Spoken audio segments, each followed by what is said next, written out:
center. Additional pictures here. Right, what time I want to look at them. A couple other pictures I want to show you what we refer to as A-frames. Very simple. The term gets its name from basically it looks like an A. It's an A-frame. It's an automatic. It's an automated picker. I want to show you a couple different things. On the left, on the picture on the left, you'll notice the channels here that are running up and down, but you'll notice the height of this one is only about 5 feet. Where if you look on the other side, which is basically this back side here, those are about 7 to 8 feet tall. And the channels are usually about 2 to 3, 4 inches wide. They're basically the size of a product, the width of a product. And what you can do is you actually load these things up, these channels, with product.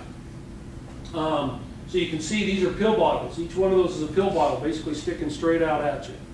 Okay? They load them. The same item may have multiple channels. For example, if I'm a betting man, I would say that this item right here is probably the same as that item, is the same as that item. And this is probably all one item right here in these channels. And then it jumps to another item here, to another item, and so forth. And again, you can assign as many channels as you want to each item. Okay? You fill those channels up, and all of a sudden, what happens is the order comes down, and instead of going out and picking it to your RF unit, it's automated, and there is a very large belt that runs right in this underneath and between the A, basically, and the belt runs the entire length of the A-frame right here.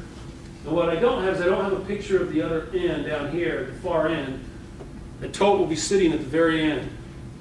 The products are then spit out, so to speak, and I don't have another way of really saying it. They're shot out of these channels onto a large belt.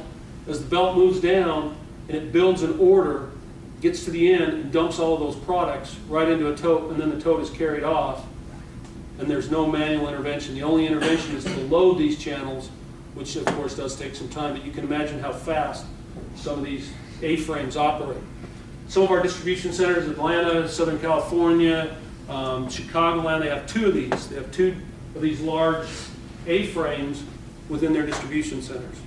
Some of the other distribution centers only have 1. There are many DCs that don't have any, but again, based on your size and your picks and the number of items you pick, you may have 1 or 2 of these large A-frames. Are those generally like fixed, the slots fixed, or how often do you change the allocation of which products are in the A-frame? Yeah, great question. That's a great question. One of the tools that we use is the slotting tool. Again, it's another Manhattan tool that we've used for years and years, updating it right now as well. But at the same time, slotting allows us to go in and make changes as we see fit on the A-frames. The system may say, you know what, there's a new generic that's coming out. Let me give you a good example. Lipitor I used earlier. Lipitor is a brand name, but you've all probably heard that a couple of months back, Lipitor went generic. Lipitor was the #1 selling drug in the network. Lipitor went generic, and now that it's generic, it's the #1 selling item. So, as you can imagine, back in December, none of these A-frames had Lipitor, the generic Lipitor in them. So the question is now they have to manage through the process to say, oh, at one time I had 15 or 20 or 30 channels, whatever it was, for Lipitor. Now what am I going to change Lipitor to? Now Lipitor may only be 2 or 3 channels, and they take those remaining 13 or 14 and have to now add the new item to it. So they can change often, frequently. It takes a little time. You don't want to do that, but at the same time, you want to make sure that you have the right product aligned within the system. The other thing is you'll notice right here behind, they actually have some racking right behind. The challenge becomes oftentimes these things will run out throughout the night. If they do, the backup right now is for these items are right here, where they can immediately start picking if they need to from this location, or fill the A-frame if they want to try doing that very quickly. So again, it's all part of managing. Typically, would you put like the item, you said that you have like 4 item groups, right? A, B, C, and D. Would you put like item A in these A-frames, or B or C? Those would be our A items. Those are our fastest mover, our most expensive items. Those are the items typically that you would put into the A-frame, because again, it's easier to count. You're at one location, you can count a lot of them at one time rather than going to multiple locations throughout the warehouse to count. But again, these would be your fastest moving items. You know, on this side, back up here one. On this smaller side right here, these could be some of your B-type items that just have quick movement, you know. But you know, you could move an item. Oftentimes what will happen is you'll move an item from this side over to this side because you've lost cells on it for one reason or another. And again, products vary in cells frequently. We have no seasonal type movement. We have very little, if any, seasonal movement, maybe some cough and cold type items. We will build a little bit in an October, November, December type frame. But other than that, we have very little seasonal type movement. So, but again, some other things drive the actual movement of product. A new customer will drive that. You get a large hospital or a large hospital group into your distribution center, you're going to have some changes within your distribution. So you said the orders come in and it drops in. So how many? So in a second, so depending on your order, so it's like big ticket you have and it drops. So how often? What's the frequency, or how quick is this? How quick is, the question for those on the phone is how quick is the A-frame?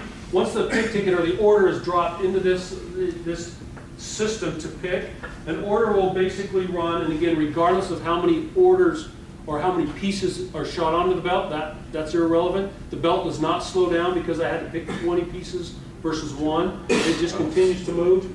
From this end all the way to the other end, it's about a 30-second ride. So, and basically what happens is that belt does not have to be cleared before the next order starts. So about every 2 to 3 seconds, a new order can start at this end and just push itself all the way down through the system. So you can imagine that belt just continues to move, and orders are shot out onto it, dumped out. Right behind it is a second order, a third order, pick ticket if you want, so to speak. Okay, does that answer your question? And the totes are advanced automatically as well? The totes are advanced automatically at the end. They are, with labels on them. They're all barcoded. They have the barcodes on them and so forth, so the system knows what tote is assigned on that order. Tote is, the product is dumped into the tote. It's carried off over to a staging area where now a label is put on it with the customer information, with route, stop, and so forth, so that we as humans can now read and understand where that product is going to be delivered to. That's all automated.